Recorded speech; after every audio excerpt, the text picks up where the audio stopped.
Good morning students. अज इस video दे विच क्लास +1 द सबजैक्ट हिस्टरी द चैप्टर नंबर 8 दिल्ली सल्तनत दे जिहड़े कि रहिंदे क्वेश्चन वैरी शॉर्ट वो सैकेंड पार्ट वीडियो दे विच लेके आई हाँ। इस वीडियो दे विच 36 तो नैक्सट अगे क्वेश्चन ने ते इस चैप्टर दे 1 to 35 तक क्वेश्चन दिल्ली सल्तनत दे जिहड़े कि पार्ट 1 वीडियो दे विच ने ते दिल्ली सल्तनत दे जिहड़े क्वेश्चन आंसर ने इस चैप्टर के question answer class +1 master cadre CTET PTET के लिए जोड़े कि बहुत ही महत्वपूर्ण क्वेश्चन आंसर ने। क्वेश्चन नंबर 36 इल्तमश ने किहड़े सिक्के चलाए सन? आंसर चांदी का टंका अते तांबे का जीतल। क्वेश्चन नंबर 37 खलजी वंश की नींह किसने रखी सी? उत्तरा जलालुद्दीन खिलजी ने। जलालुद्दीन खिलजी ने जिहड़ी कि खलजी वंश की नींह रखी 1290 ईस्वी दे विच। क्वेश्चन नंबर 38 जलालुद्दीन खिलजी ने कदों तो कदों तक शासन किया? तो आंसर आ 1290 ईस्वी तो लैके 1296 ईस्वी तक जलालुद्दीन खिलजी ने जिहड़े कि शासन किया। क्वेश्चन नंबर 39 अलाउद्दीन खिलजी कौन सी? उत्तरा जलालुद्दीन का भतीजा ते जवाई। अलाउद्दीन खिलजी जलालुद्दीन का भतीजा ते जवाई सी। क्वेश्चन नंबर 40 किहड़ी जित मगरों अलाउद्दीन ने जलालुद्दीन खिलजी नूं मार दिता सी? उत्तरा देवगिरी। देवगिरी तो जित तो मगरों अलाउद्दीन खिलजी ने जलालुद्दीन खिलजी नूं मारता सी। क्वेश्चन नंबर 41 खलजी वंश का सब तो महान शासक किस नूं मन्निया जाता है? तो उत्तरा अलाउद्दीन खिलजी नूं। अलाउद्दीन खिलजी खलजी वंश का सब तो महान शासक सी। क्वेश्चन नंबर 42 दिल्ली सल्तनत के किस सुल्तान ने पहली बार दक्षिणी भारत से जित प्राप्त की सी? तो आंसर है अलाउद्दीन खिलजी। अलाउद्दीन खिलजी ने दक्षिणी भारत जिहड़ी कि जित प्राप्त की सी। क्वेश्चन नंबर 43 अलाउद्दीन खिलजी की चित्तौड़ जित नाल किहड़ी लोक गाथा संबंधित है? तो आंसर है राणी पद्मणी की गाथा। अलाउद्दीन खिलजी की चित्तौड़ जित के नाल राणी पद्मणी की गाथा जिहड़ी कि प्रसिद्ध है। क्वेश्चन नंबर 44 अलाउद्दीन खिलजी के समय चित्तौड़ उत्ते किस दा राज सी? तो आंसर राजा रतन सिंह दा। अलाउद्दीन खिलजी के समय चित्तौड़ उत्ते जिहड़ा कि राजा रतन सिंह दा राज सी। क्वेश्चन नंबर 45 अलाउद्दीन ने चित्तौड़ ते हमला क्यों किया सी? तो आंसर राणी पद्मणी नूं हासिल करन दे लई। क्वेश्चन नंबर 46 राणी पद्मणी किस दी पत्नी सी?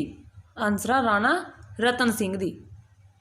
क्वेश्चन नंबर 47 अलाउद्दीन खिलजी नूं मुख तौर पर किस लिए जानिया गया है? तो आंसर मंडी सुधारां कारण। अलाउद्दीन खिलजी ने जिहड़े कि आर्थिक प्रबंध विच बहुत सारे सुधार किए सी। क्वेश्चन नंबर 48 अलाउद्दीन खिलजी ने मंडियां दा प्रबंध चलाउण लई किहड़े अधिकारी नियुक्त किए? तो आंसर शाहाना ए मंडी दीवान ए रियासत। क्वेश्चन नंबर 49 अलाउद्दीन खिलजी का प्रसिद्ध सैनापति किहड़ा सी जिसनूं 1000 दिनारी कहा जाता सी? तो आंसर मलिक काफूर। मलिक काफूर ने जिहड़े कि 1000 दिनारी कहा जाता सी क्योंकि ये 1000 दिनार दे के जिहड़े कि खरीदा गया सी। क्वेश्चन नंबर 50 अलाउद्दीन खिलजी ने कदों तो कदों तक राज किया? आंसर 1296 तो लैके 1316 ईस्वी तक। अलाउद्दीन खिलजी ने जिहड़े कि 1296 तो लैके 1316 ईस्वी तक शासन किया। क्वेश्चन नंबर 51 अलाउद्दीन खिलजी के दरबार का सब तो प्रसिद्ध कवि ते संगीतकार कौन सी? आंसर अमीर खुसरो। अमीर खुसरो अलाउद्दीन खिलजी के दरबार का सब तो प्रसिद्ध ते कवि ते संगीतकार सी। क्वेश्चन नंबर 52 अमीर खुसरो दियां दो रचनावां लिखो। तो ये दो रचनावां ने तारीख ए अलाई अते आशिका। क्वेश्चन नंबर 53 अलाउद्दीन खिलजी ने कुतुब मस्जिद का किहड़ा सुंदर द्वार बनवाया सी? तो आंसर अलाई दरवाजा। अलाउद्दीन खिलजी ने जिहड़ा कि कुतुब मस्जिद का अलाई दरवाजा बनाया सी जिहड़ा लाल ते सफेद संगमरमर का बनया होया। क्वेश्चन नंबर 54 सैनिक प्रबंध अधीन हर एक घोड़े नूं दागण दाग अते सैनिकां दा हुलिया दर्ज करन चेहरा दियां प्रथावां किस शासक ने चलाइयां? तो आंसर अलाउद्दीन खिलजी। अलाउद्दीन खिलजी ने सैनिक प्रबंध दे विच सुधार करके हर घोड़े नूं दागण अते सैनिक दा जिहड़ा कि हुलिया दर्ज करन दी प्रथावां चलाइयां।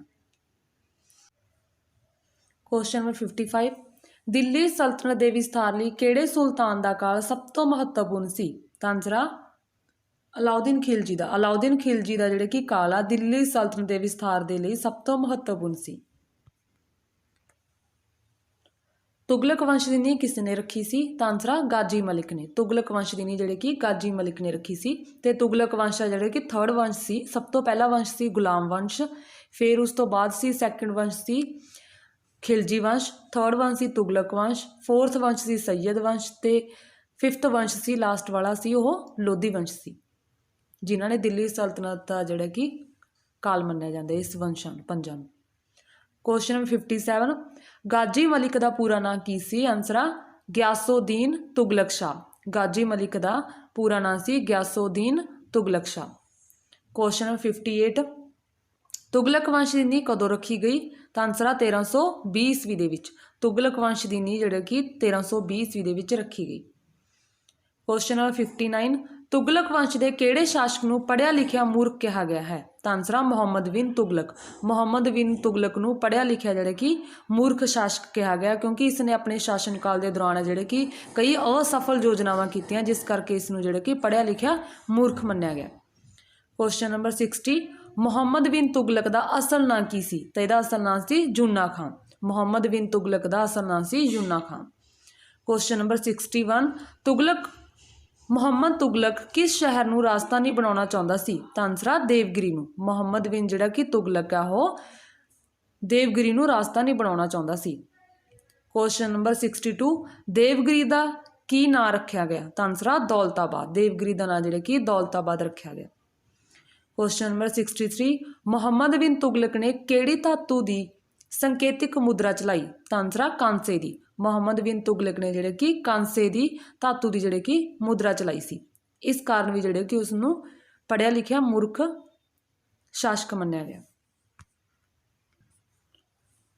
क्वेश्चन नंबर 64, दिल्ली सल्तनत के किस सुल्तान ने दीवान ए खैरात नां दे विभाग की स्थापना की सी? तां आंसर आ फिरोज शाह तुगलक। फिरोज शाह तुगलक ने दीवान ए खैरात नां दे जिहड़े कि विभाग की स्थापना की सी। ते दीवाने खैरात का जिहड़ा कि काम सी विधवा जिहड़ियां औरतां सी ते अनाथां की देखभाल करना, ते विधवा औरतां की देखभाल करना, ते गरीब लोगों दी जिहड़े कि लड़कियां दा विआह करन दे विच सहायता करना दीवाने खैरात विभाग का जिहड़ा कि काम सी। नैक्सट क्वेश्चन नंबर 65, बरनी ने फिरोज शाह संबंधी किहड़ी पुस्तक की रचना की? तां बरनी ने जिहड़े कि फिरोज शाह संबंधी तारीख ए फिरोज शाही नां दी पुस्तक की रचना की। क्वेश्चन नंबर 66, तुगलकाबाद नामक नगर की नींह किसने रखी सी? तां आंसर आ गयासुद्दीन तुगलक ने। तुगलकाबाद नगर की जिहड़ी कि नींह गयासुद्दीन तुगलक ने रखी सी। क्वेश्चन नंबर 67, अकाल संहिता का निर्माण किस सुल्तान ने करवाया सी? तां आंसर आ गयासुद्दीन तुगलक ने। अकाल संहिता का जिहड़ा कि निर्माण आ गयासुद्दीन तुगलक ने करवाया सी। नैक्सट क्वेश्चन नंबर 68, सैयद वंश का मोढी कौन सी? आंसर आ खिजर खां। सैयद वंश का जिहड़ा कि मोढी सी खिजर खां सी। फोर्थ वंश सी ये सैयद वंश। क्वेश्चन नंबर 69, लोधी वंश की नींह किसने रखी सी? आंसर आ बहलोल लोधी ने। लोधी वंश है जिहड़ा कि आखिरी वंश सी है दिल्ली सल्तनत का, इसकी नींह बहलोल खां लोधी ने रखी सी 1451 ईस्वी दे विच। क्वेश्चन नंबर 70, बहलोल खां लोधी तो बाद गद्दी ते कौन बैठा? तां आंसर आ सिकंदर लोधी। लोधी वंश का जिहड़ा कि सैकेंड होया सी शासक सिकंदर लोधी। नैक्सट क्वेश्चन है 71, जापनाह नामी नगर की स्थापना किस सुल्तान ने की सी? तां आंसर आ मुहम्मद बिन तुगलक ने। जापनाह नामी नगर है जिहड़े कि दिल्ली दे विच मुहम्मद बिन तुगलक ने इसकी स्थापना की सी ते इस दियां 11 मीटर जिहड़े कि मोटियां कंधां बनवाइयां सी मुहम्मद बिन तुगलक ने। मुहम्मद बिन तुगलक दियां अजिहियां असफल योजनावां करके इसनूं जिहड़े कि पढ़िया लिखिया मूर्ख कहा गया, तो इसने जिहड़ी कि संकेतक मुद्रा चलाई सी वो भी उसने जिहड़े कि चांदी की थां ते कांसे ते तांबे दे जिहड़े कि सिक्के प्रचलित करते, जिस करके लोगों ने अपने घरां दे विच जिहड़े कि वो बनाउणे शुरू कर दिते सी। क्वेश्चन नंबर 72, दिल्ली विखे फिरोजाबाद नामी नगर की स्थापना किसने की सी? तां आंसर आ फिरोज शाह तुगलक ने। दिल्ली विखे जिहड़े कि फिरोजाबाद नामी नगर की स्थापना फिरोज शाह तुगलक ने की सी। ਤੇ ਤੁਗਲਕ ਵੰਸ਼ ਦਾ ਜਿਹੜਾ ਕਿ ਸਭ ਤੋਂ ਮਹਾਨ ਸ਼ਾਸਕ ਫਿਰੋਜ਼ ਸ਼ਾਹ ਤੁਗਲਕ ਨੂੰ ਹੀ ਮੰਨਿਆ ਜਾਂਦਾ। ਇਸ ਨੇ ਕਾਫੀ ਸਾਰੇ ਜਿਹੜੇ ਕਿ ਪ੍ਰਸ਼ਾਸਨਿਕ ਸੁਧਾਰ ਕੀਤੇ ਸੀ। ਕੁਐਸਚਨ ਨੰਬਰ 73, ਲੋਧੀ ਵੰਸ਼ ਦਾ ਆਖਰੀ ਸ਼ਾਸਕ ਕੌਣ ਸੀ? ਆਨਸਰ ਹੈ ਇਬਰਾਹਿਮ ਲੋਧੀ। ਲੋਧੀ ਵੰਸ਼ ਦਾ ਜਿਹੜਾ ਕਿ ਆਖਰੀ ਵੰਸ਼ ਸੀ ਇਹ, ਲੋਧੀ ਵੰਸ਼ ਦਿੱਲੀ ਸਲਤਨਤ ਦਾ, ਤੇ ਇਸ ਦਾ ਆਖਰੀ ਜਿਹੜਾ ਕਿ ਸ਼ਾਸਕ ਸੀ ਇਹ ਇਬਰਾਹਿਮ ਲੋਧੀ ਸੀ। ਕੁਐਸਚਨ ਨੰਬਰ 74, ਲੋਧੀ ਵੰਸ਼ ਦਾ ਅੰਤ ਕਿਸ ਲੜਾਈ ਵਿੱਚ ਹੋਇਆ?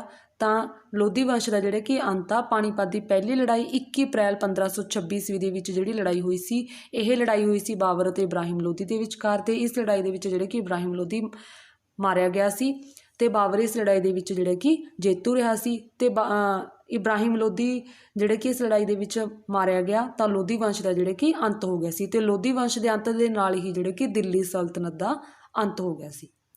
ਆਈ ਹੋਪ ਸਟੂਡੈਂਟ ਤੁਸੀਂ ਵੀਡੀਓ ਨੂੰ ਲਾਈਕ ਕਰੋਗੇ ਤੇ ਵੱਧ ਤੋਂ ਵੱਧ ਸ਼ੇਅਰ ਕਰੋਗੇ ਤੇ ਚੈਨਲ ਨੂੰ ਸਬਸਕ੍ਰਾਈਬ ਕਰੋਗੇ। ਥੈਂਕਸ।